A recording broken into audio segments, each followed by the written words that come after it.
My name's Todd Hutchison. I'm a certified athletic trainer. I've worked baseball for over 35 years. And I'd like to show you a couple techniques that I've used with the Rolflex to just loosen up anterior shoulder and as well as posterior shoulder prior to throwing. So a couple of things that we used to focus on was returning shoulder flexion, making sure the flexion is back to within normal limits, and then also internal rotation at 90 degrees of abduction. Both of those with the throwing athlete are going to tighten up on a regular basis. The more work you do, the tighter those are going to be. So we need to keep those stretched. So we're working on pec and pec minor. We want to get some release on that. So what I'm going to do, we've anchored this to the door. I'm going to bring this underneath my armpit and put it into my pec here and just kind of pin that down. And then I'm going to lean into it just a little bit, and I'm going to go into flexion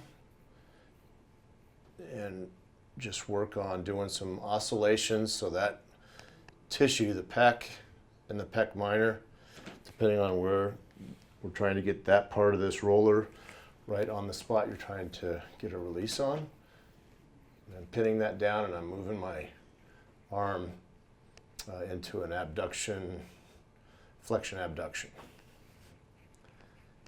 And then I can reposition this and work on getting just different spots.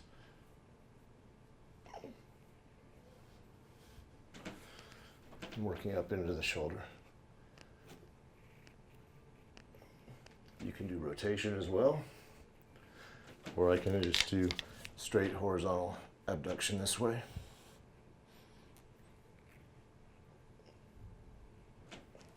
Okay. So we also want to try to get lat, maybe subscap, but mostly it's just the fascia that surrounds all these muscles that can tighten up into flexion. So we're going to lock that in on the posterior part of that axilla, and then we're going to do just pull into flexion here with that tissue pinned down. Okay, you can work farther down towards the inferior angle of the scapula.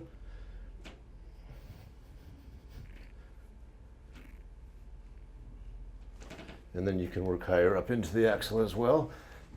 It doesn't matter which foot you have forward, however you can get that tissue pinned down the best.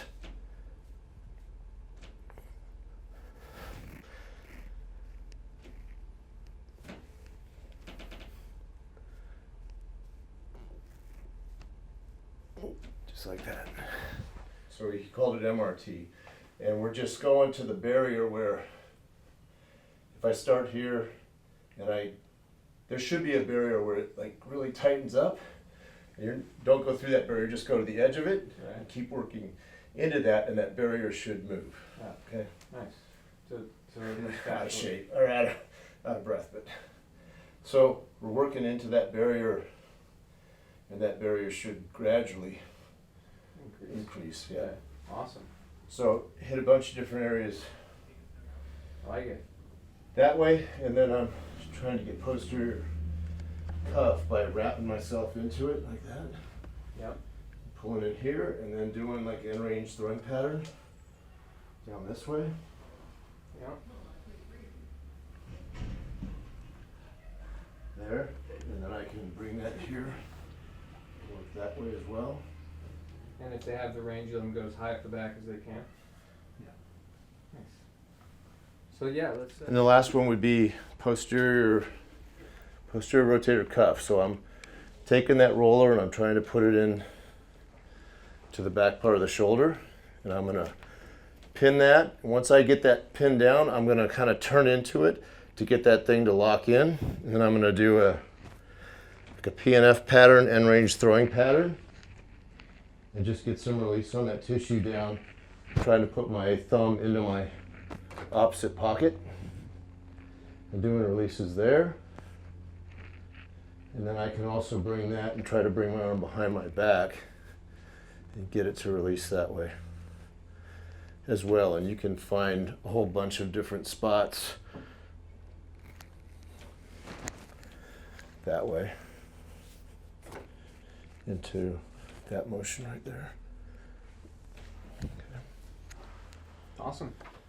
Also with, the lat attaches up on your humerus and basically originates down in your low back. So we can get certainly where it attaches around where the fascia attaches and holds the scapula down. We can release that, but we also work on just releasing it throughout your entire side. So around your obliques, and I can get that roller on there, pin that down, and I can do side bending here. I can do rotation, and I can also do a PNF chopping pattern. That's all going to, with that tissue pinned down, it's going to help release that to allow that to lengthen out. I can roll that around, try to get a little bit of extensors as well here.